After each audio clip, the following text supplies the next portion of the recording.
It's a beautiful day in the neighborhood. Reaction Beanie Yo 330. Day in the neighborhood. My brothers and sisters. Man, y'all, all day, man, I just been feeling like excited, like happy, like giddy all day. And I don't know fucking why. Like, I know y'all have been there before. Well, you just pump and you just feeling good about yourself today. Now, that's not to say that yesterday or the day before or any other time, in the recent past or something, I've been going through depression or I've been sad. No, that's not the case. It's just today I'm just feeling extra fucking excited, and I don't know why. I really don't. But I digress, my brothers and sisters. Maybe it's because it's Sunday. That could be it. It could be because it's Sundays. And y'all know who we watch over here on Sundays. The man, the myth, the legend, MrBallen. MrBallen Sundays, y'all. Hope y'all doing excelente out there today. And I'm glad that you came on back to the channel once again to fuck with the bean. Now, the title of the video. You won't believe what they found in this trunk. Mature audiences only. Now, man, just by looking at this title, y'all, I got a million different things of what I'm thinking may be found in this trunk. You know what I'm saying? Fucking with MrBallen, it's literally a million. It's an infinite amount of possibilities of some crazy what is going on type of shit that could be found in this trunk. I'm just excited to get into it, y'all. I'm just excited to get into it. But before we get into it, my brothers and sisters, y'all know what y'all got to do. Get whatever you might need. Get what you need. MrBallen Sundays. Once again, my friends. I got what y'all need. Y'all ready to go? Then let's fucking go. Today's story is about one of the world's dumbest criminals. So dumb, in fact, that this story really won't make sense until the end when I explain what was really going on the whole time. But before we get into that story, if you're a fan of the strange, dark, and mysterious delivered in story format, then you've come to the right place because that's all we do, and we upload once a week. So, if that's of interest to you, the next time the like button has a cold, please give them some Afrin decongestant spray and assure them it's perfectly safe to use it for more than 3 days in a row. Also, please subscribe to our channel and turn on all notifications so you don't miss any of our weekly uploads. Okay, let's get into today's story.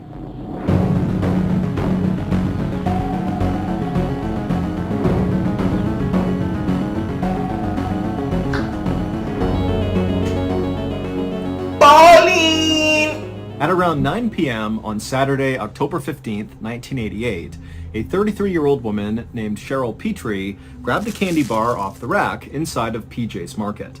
PJ's Market was a little convenience store in the city of Port Orchard, Washington, and it was where Cheryl worked. She was the cashier. And without ringing this candy bar up, Cheryl simply handed it across the counter to a female college student who had just come into the store to talk to Cheryl. This student had temporarily moved right next door to PJ's Market, and the student, after coming into the market and meeting Cheryl, they had immediately taken a liking to her, and so it became kind of like her routine to come into the market basically every night and just sit down and chat with Cheryl, sometimes for hours. The student would talk about their day at school, they'd talk about their personal life, they'd tell Cheryl all of their problems and secrets. I mean, Cheryl really became this student's confidant.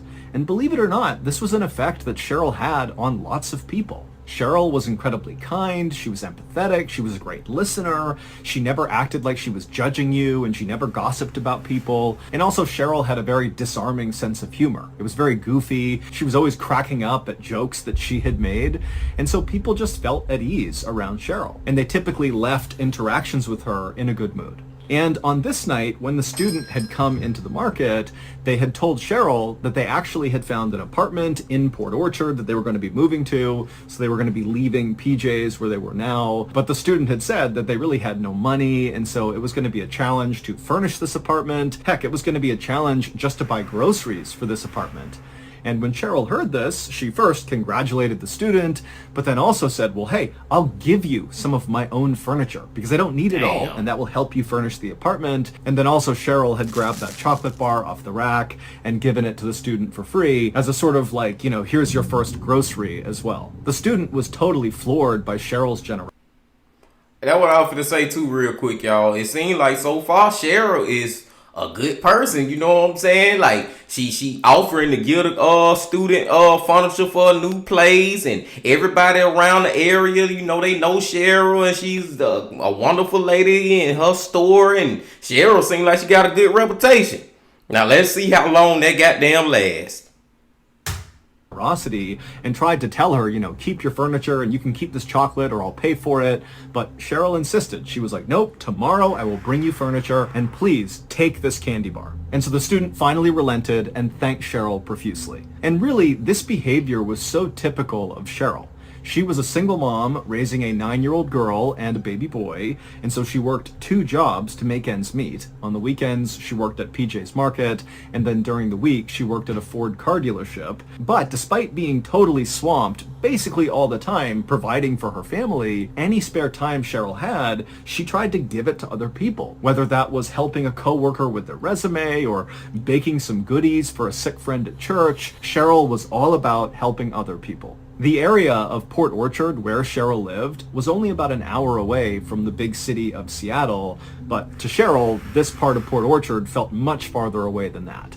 She lived in this tiny little blue single-story house that was tucked away in the woods, surrounded by all these tall trees. The road to her house was very rural and winding, and so where she lived felt very isolated. It was a beautiful area, no doubt, but it was also kind of a bad neighborhood. In fact, a man had been shot and killed not far from Cheryl's house just a year earlier. But this home was all she could afford. Basically, Cheryl was poor and had almost nothing of her own. But whatever she did have, she was far more likely to give away than keep for herself. Eventually, Cheryl would tell the college student that she really needed to get back to the other customers and kind of do her job and not just sit here and chat this whole time. And so the student said, you know, thank you again for the candy and for the offer of the free furniture. And then the student left the store, at which point Cheryl reached into her pocket and grabbed some change and dumped it in the register to pay for the candy bar, even though Cheryl knew she very likely could have gotten away with simply giving out the candy and not paying for it. Cheryl was unfailingly honest, and so she knew she wanted to pay for the candy. Cheryl would man the register until 11 p.m. that night, chatting with many more regulars who came in and out, and then at 11 p.m., Cheryl locked the front door, and then she checked the register to make sure it was all balanced and all the cash was in there, and then by 11:15, she was calling her boss to report that her shift had gone fine and that she was taking off for the night. After Cheryl had left and locked the store behind her, she made her way out to her beat-up silver sedan car that was parked outside, and then she began the drive back home, knowing that she'd be right back to PJ's the very next morning, right when it opened at 7 a.m. At the same time that Cheryl was wrapping up for the night and making her way home, her ex-husband, Roland Pitre, who lived on the other side of town, was very excited. This was the night that Roland was going to win back Cheryl. Roland glanced at his watch and saw it was just past 11 p.m., and so it was almost time. He imagined how happy Cheryl would be when he unveiled his big surprise. She would run to him and he would hold her and tell her how much he loved her and how he had always loved her. Roland hadn't yet figured out how he was going to explain his big plan to win back his ex to his current girlfriend, but he figured he would just work that out later. The most important— What? You trying to win back your ex-girlfriend while you in a relationship with a current girlfriend? That make sense, bro. That's crazy as hell. But no, I'm finna make an even more crazy prediction. Y'all know how we do with these MrBallen videos. We make crazy predictions and I try to call it before I see it. And what I'm calling right now is that what we gonna find in that trunk is Cheryl's body or a part of her body or something crazy that got to do with Cheryl, and the damn dude, I can't remember his name right now, that's trying to win her back is gonna be the one who did it. That's the first prediction, y'all. How in the hell you trying to, what the fuck? You trying to win back your ex and you got a girlfriend right now? That's crazy. Important thing for Roland right now was showing Cheryl how wrong and stupid he had been and how much he needed her and how much she needed him. Also, he knew their kids would be totally thrilled if they got back together. Roland was looking after their son and daughter that weekend, and he had seen firsthand that his daughter was clearly very upset about the fact that her parents were split up. Roland and Cheryl had a very complicated history, but Roland knew, really, their breakup was his fault. They had met about 12 years earlier when Roland had been on leave from the military. At the time, Roland was a Marine sergeant, and he was also a very accomplished judo instructor. He was handsome and charismatic, and he had a charming Creole accent because he had grown up in a Cajun French family near New Orleans. But despite how appealing Roland looked, he actually was kind of a terrible romantic partner. Every woman he had ever been with, he had cheated on and then made up elaborate lies to cover it up. But regardless, Cheryl had fallen head over heels in love with Roland. And part of the reason that happened was because Cheryl was actually pretty insecure. She had long auburn hair and beautiful blue eyes and this amazing personality. But to Cheryl, she felt like she was kind of plain looking, and she also felt like she was kind of chubby, and she got the sense that men kind of did not find her all that attractive. And when she met Roland, she saw right away that the other women he had been with were these overtly glamorous and beautiful women. And so when she noticed Roland taking an interest in her, I mean, it was incredible. She felt so lucky. And so Roland and Cheryl had gotten married, they had had their daughter together, and then basically right away, Roland had begun cheating on Cheryl. They ended up getting divorced 8 years earlier in 1980, and it was right around this point that Roland really just totally blew his life up. The woman Roland was cheating on Cheryl with was also married, and so Roland came up with this plot to murder this woman's husband. And the husband would get murdered, but when Roland was on trial, the prosecutors couldn't really untangle what his actual role was in the murder. It was not clear if he really was the guy who did the killing, or if he simply had kind of come up with the idea and other people had done it. And so ultimately, Roland was found guilty for his role in this murder, but he was only sentenced to 6 years in prison. And goddamn, Roland is a motherfucker. Papa was a Rolling Stone, like for real. This dude here, man, he getting people who he falling in love with that's married. He getting their damn spouse killed so he can be with them, and not only that, he getting away with it. The man did 6 fucking years. I don't know if he killed that husband or if he had somebody else kill him, but Roland ass getting away with some shit. Roland ass got a fucked up history, man. I'm getting more and more confident, my brothers and sisters, that Roland did something to Cheryl, and something it's gonna be whatever in that damn trunk got to do with her, and I feel like it's gonna be her body parts or something. Let's just keep going. strangely enough, it was actually during this time that Roland was in jail that he and Cheryl kind of came back to each other. While Roland was behind bars, he had this epiphany that Cheryl was the best thing that ever happened to him, and he totally screwed it up. And so he began writing her letters, telling her how much he loved her and how sorry he was for being unfaithful. And also he began explaining that, the charges he was found guilty of in connection to this murder were totally not true, that he had been screwed. And Cheryl had eventually begun writing back to Roland, telling him that she still loved him too. And they actually would get remarried while Roland was in prison. And then when he got out of prison, he moved in with Cheryl and their daughter in Port Orchard, and they would have another baby together, their son, and then also Roland enrolled in nursing school. And so for a time, this family was back together and everything was great. But eventually, Roland went back to his old ways and began cheating on Cheryl again, and before long the couple had separated again and began living separately. And so fast forward back to the night of October 15th, 1988, and Roland is anxiously waiting to begin this big plan to win Cheryl back, and he glances at his watch and he sees it's now 11:30 p.m., which means it's go time. And so Roland, he stands up really quickly and begins walking towards the front door of his house when suddenly he feels so lightheaded that he actually falls back on the couch and passes out cold. Roland had serious blood pressure issues, and sometimes if he stood up too quickly, it would make him feel really dizzy and he would faint. And so that's what happened. And then at some point after he fainted, Roland kind of came to, but he was in such a fog mentally that instead of, going out and doing this big plan to win Cheryl back, he just kind of wandered his way upstairs and climbed in bed with his girlfriend and fell asleep for the rest of the night. Cheryl was due back at PJ's Market the next morning at 7 a.m. She was going to open the store and also drop off that furniture with the college student. But when the first customers, including that college student, arrived at PJ's Market, they saw the door was locked and the lights were off inside. Now, all of these customers knew Cheryl really well, and they really liked her, and they knew she should have been there by that point. This was totally uncharacteristic of Cheryl to not be there on time, and so it wasn't long before these patrons began calling Cheryl at her home. But Cheryl never picked up. However, remember, this is 1988, so people didn't have cell phones, they used landlines, and so it was totally normal to periodically call someone and not have them pick up. It just meant they weren't home. Now, at first, people in Port Orchard just kind of assumed that, there must be a rational explanation for why Cheryl is not at work. Maybe there was a family emergency, maybe her car didn't start, but there had to be some sort of reasonable reason for her absence.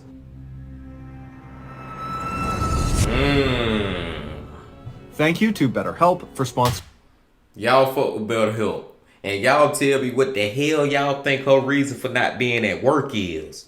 Because the reason that we want to go to, y'all, and let me get past MrBallen commercials, but the reason that I'm thinking is that damn goddamn Roland killed her. But, pause, wait a minute, let me put some pimping in it. The problem with that is, Roland ass was at the house the whole time. He passed out from high blood pressure, woke up and stumbled his way upstairs to his damn girlfriend that he's with, even though he trying to win his ex back, which is crazy to me. But after MrBallen just explained how Roland just been doing this shit his whole life, cheating on women, it makes sense now that he would be trying to do this. I get it completely now. But he went upstairs and went to sleep. So he can't be the reason that Cheryl missing, right?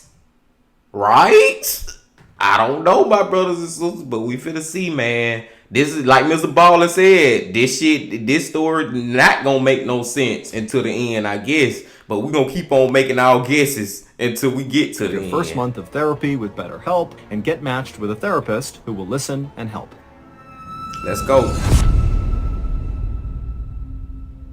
That night, Cheryl didn't show up at Roland and his girlfriend's house to collect her daughter and son. Now, Roland didn't know that Cheryl had missed work all day that day, and so he assumed Cheryl must just be running late. But by 6:30 p.m. that night, when still Cheryl had not arrived and she hadn't called, Roland finally called Cheryl, but she didn't answer, and so Roland just left Cheryl this very upbeat message on her answering machine and then waited for her to call back. But despite how cheerful this message was that Roland left, it kind of betrayed the way he actually felt.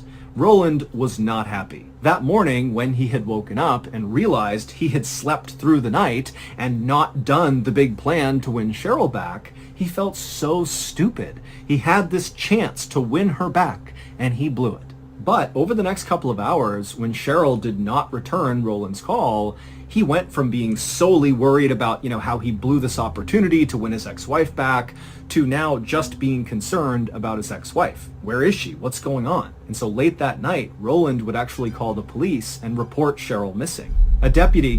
Okay, I guess I'm all the way off with the prediction I had that he killed her. And he the one chopped the body up, put her in the trunk. I guess I'm just all the way off of that, y'all. But I don't know, man. I'm lost. I'm lost. I don't even have a prediction at this point.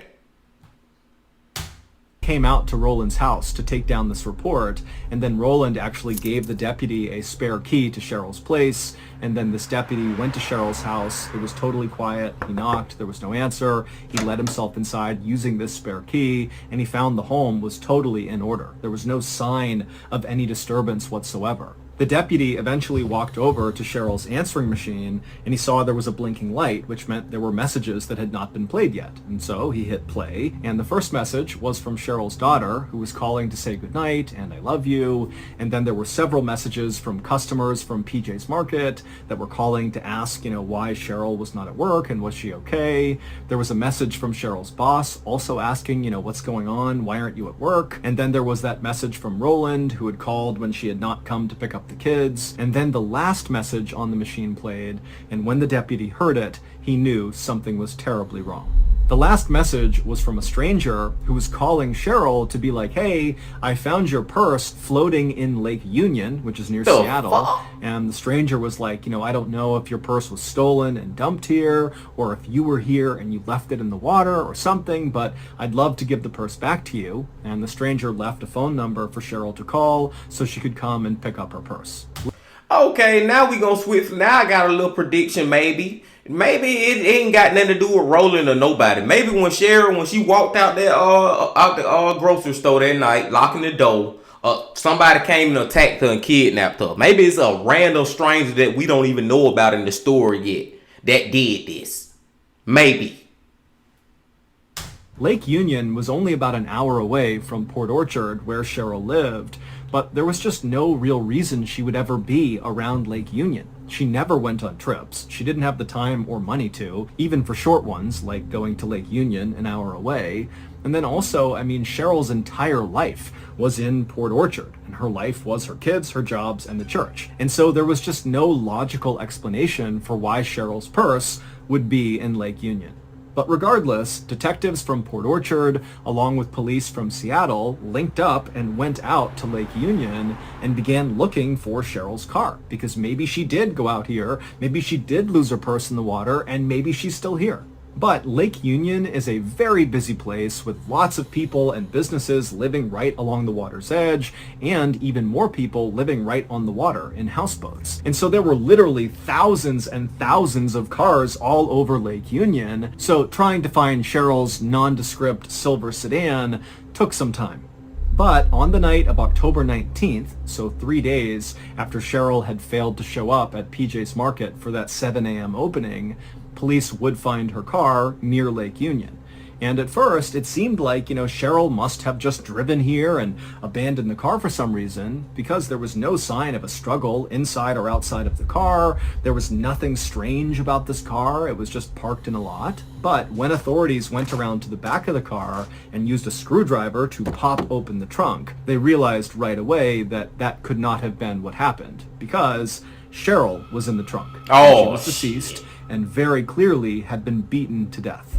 The investigation into Cheryl's murder would take more than a decade. The police started with Roland because 1, he was Cheryl's ex-husband, and 2, because Roland had previously been convicted for his role in a murder, even though the details of exactly what he did were never really clear. But Roland had an alibi that was airtight. He had witnesses that could confirm he was nowhere near Lake Union or Cheryl on the night that she was killed. And Roland was very cooperative with police after finding out what happened to his ex-wife. He was really bent out of shape. And so, like I said, man, I was right, my brothers and sisters. It pretty much was her body that was found in the trunk. Now, see, one thing I didn't know, it was going to be her actual trunk of her car. It's the trunk of her car that her dead body is found in. That's crazy, but I'm just still going to lean towards that it was some random person. But now that I'm thinking about it even more as I'm talking to y'all, maybe, just maybe, Roland hired somebody to kill her. I don't know why. I don't know what's the reason, but we all know it's gonna be some more crazy shit with this. And I'm trying to figure out the plot twist. It's a plot twist to this coming up, y'all. And the only thing I can think of is that the fucking Roland, he hired somebody to kill her. But let's see. So Roland very quickly signed paperwork to allow detectives to come into his home and search it and search all of his things.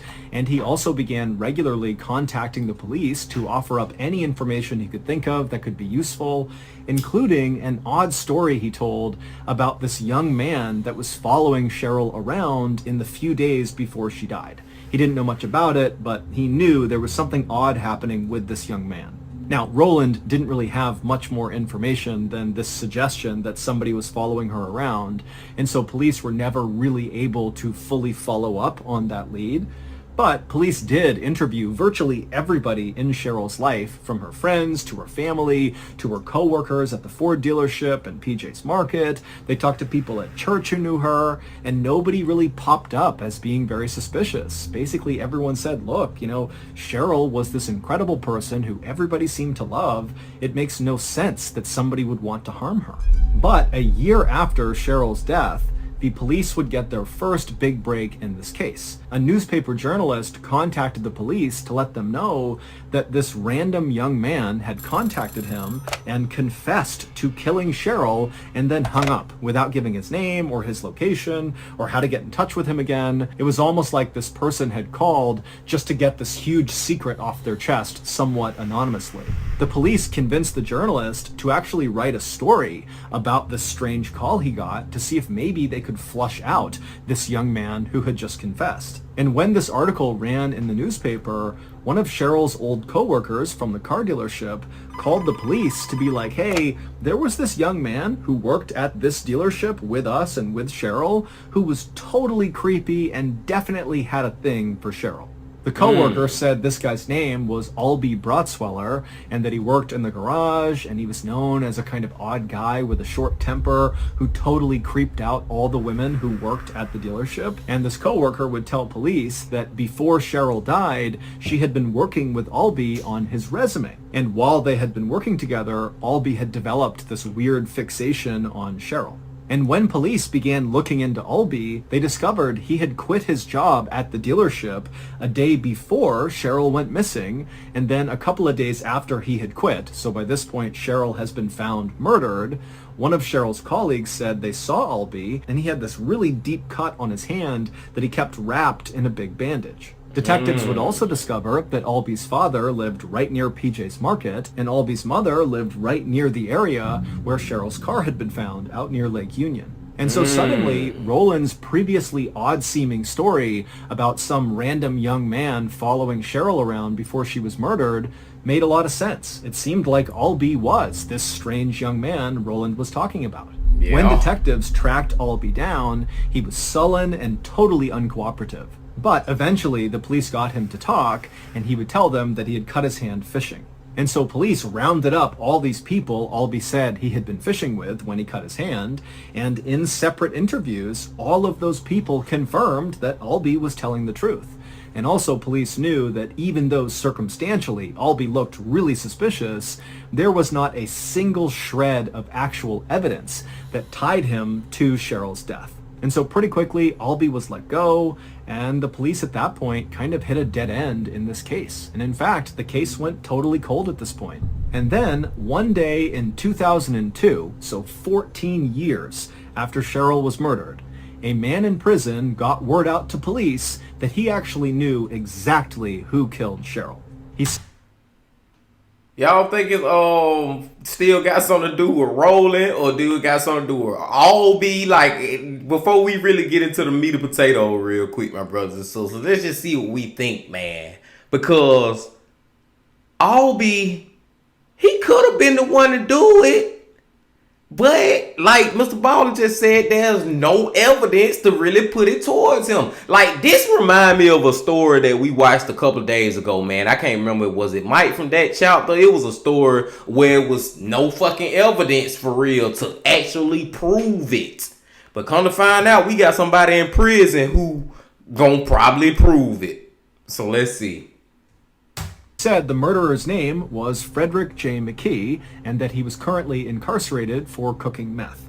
Now, we don't know exactly how this inmate knew Frederick was the killer, but this inmate who called police was cellmates with Frederick McKee, and so very likely he overheard Frederick say something incriminating, and so this inmate called the police. And so police got a DNA sample from McKee, and they compared his sample to the skin cells that were found on the duct tape that had been used to bind Cheryl's hands when she was killed, and unbelievably, it was a match. Frederick was the killer. But as police dug deeper, they quickly realized that, Frederick's heinous actions of actually killing Cheryl was not the worst part of the story. The story of what really happened to Cheryl Petre was so insanely nonsensical that right away newspapers all over the country began to cover it. It was converted into a true crime documentary, and even a famous author wrote a book about it. I mean, this story really was just totally sensational. First, I'm going to give you the facts of what happened to Cheryl,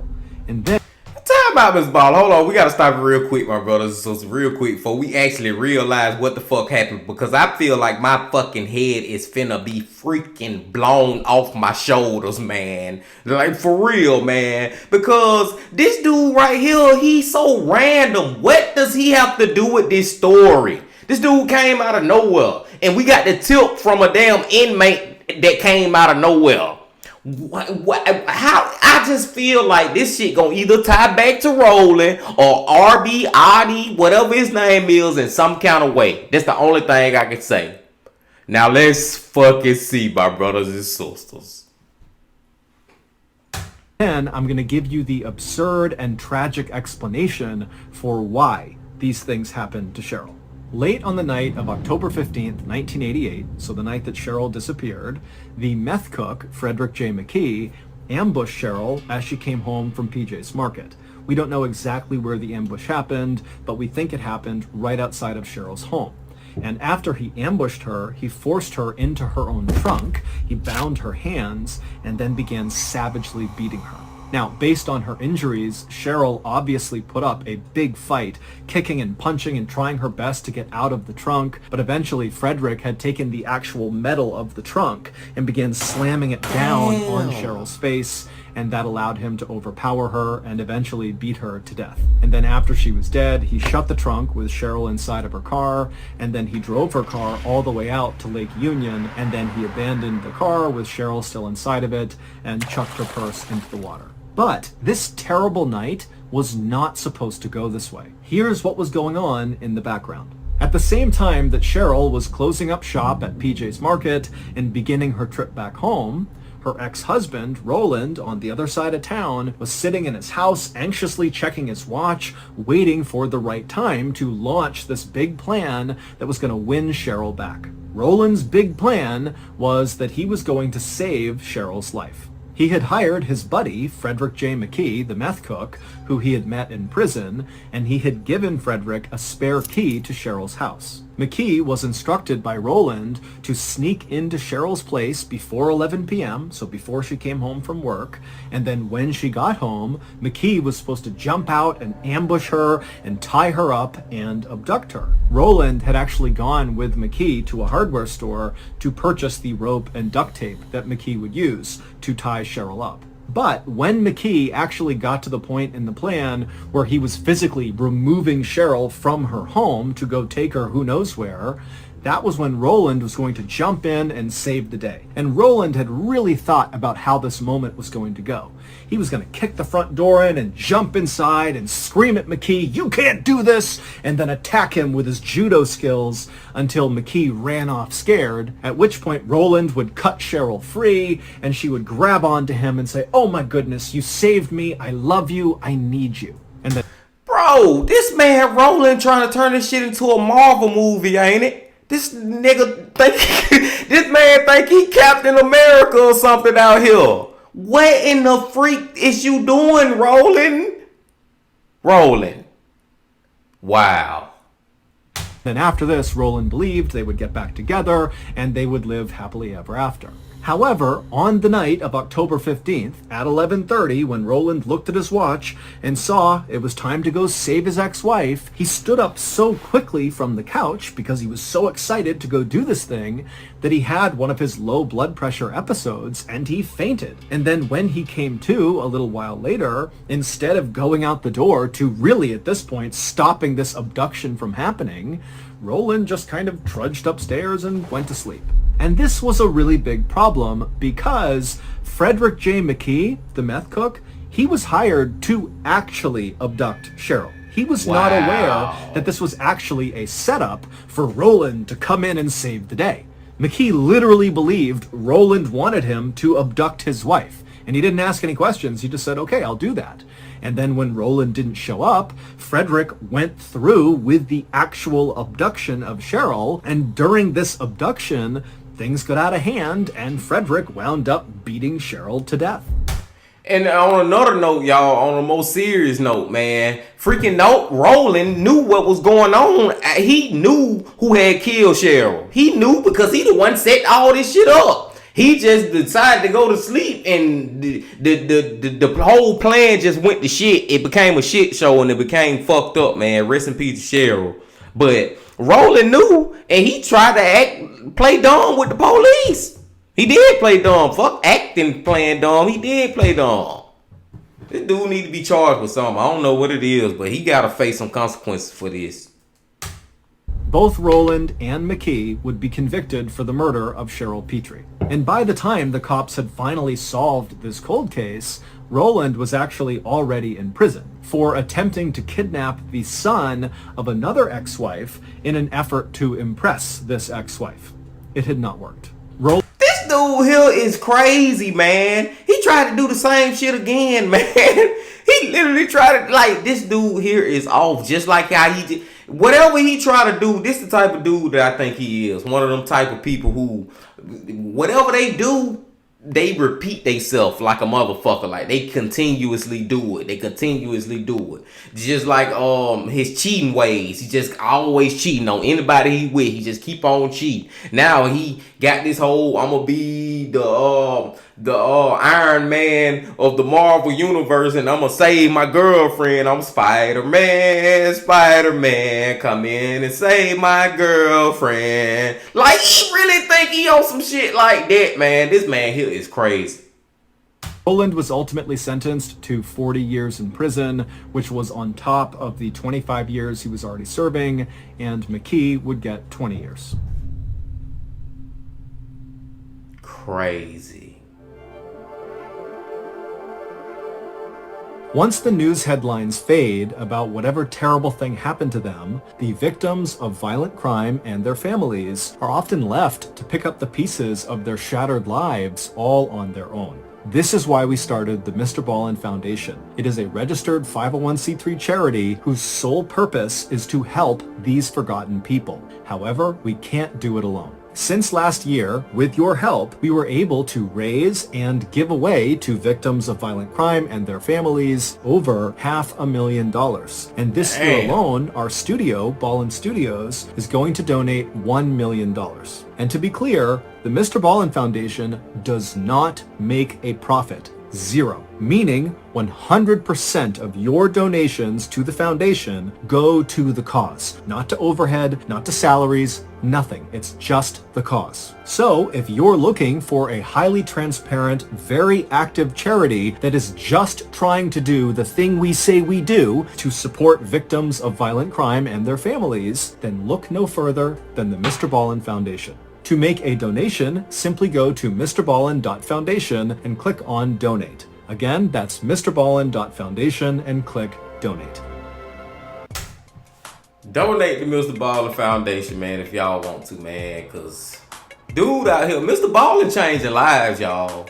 And y'all, some of y'all that just getting into MrBallen may think I'm talking crazy, but y'all that out here who been riding with MrBallen for years now, y'all know what the freak I'm talking about, man. If you know, you know. MrBallen changing lives, y'all. Like, this dude videos, like, really, like, changed lives, man. It changed my life in some kind of way. I can't really describe what type of way, other than I'm just addicted to watching his videos. And it's just a great spot in the week for me. You know what I'm saying? But it's just, I don't know. It's something about what MrBallen doing is just great. And that go for a lot of YouTubers out here, y'all. Like, I think this is what it is, at least for me, man. At least for me. Then we're going to talk about the story. But I just got to say this real quick, because I'm just getting a little emotional by watching MrBallen and his foundation and how he raising millions of dollars that's going to true crime families and shit that's victims of true crimes.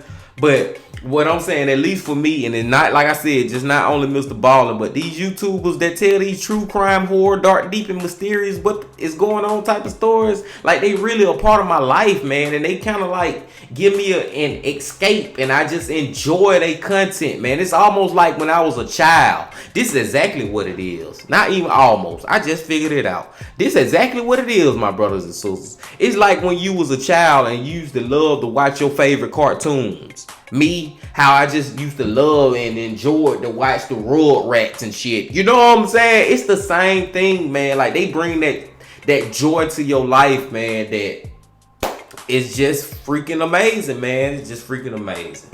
But I digress on that, man. And let's talk about this story real quick, y'all. Real fucking quick, man. OMG. First of all. And the reason I say that is because rolling ass is freaking crazy, man. I don't know what the fuck wrong with Rolling, man. Rolling got problems because he just keep cheating on his damn people, his women.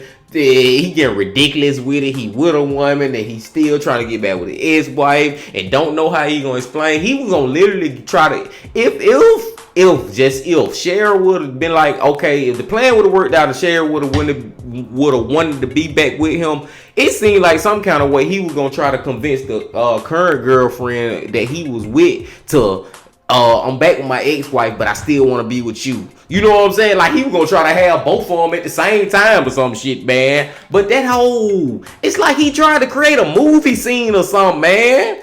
Like seriously, this man was trying to be Thor out here. Trying to do some crazy superhero Batman, Superman shit, man. You go fight her and abduct her and I'm gonna come save the day. And not only did he do it that one time, that rest in peace, man. Rest in peace to Cheryl, man. Rest in peace to Cheryl, because everything MrBallen said, it sounded like there was an amazing woman, man. Sound like, and everybody loved her, you know, in her community, and she just was doing what she wanted to do, and tragically she lost her life to a fucking just fucked up situation. But what the name is, Rolling, man. Rolling ass goddamn just, oh man, I lost words for him, y'all. I have never heard of no shit like this. MrBallen always tell us stories about just what the is going on. I never heard of this before. How could it happen this way? And like I said, y'all, he knew how she had died.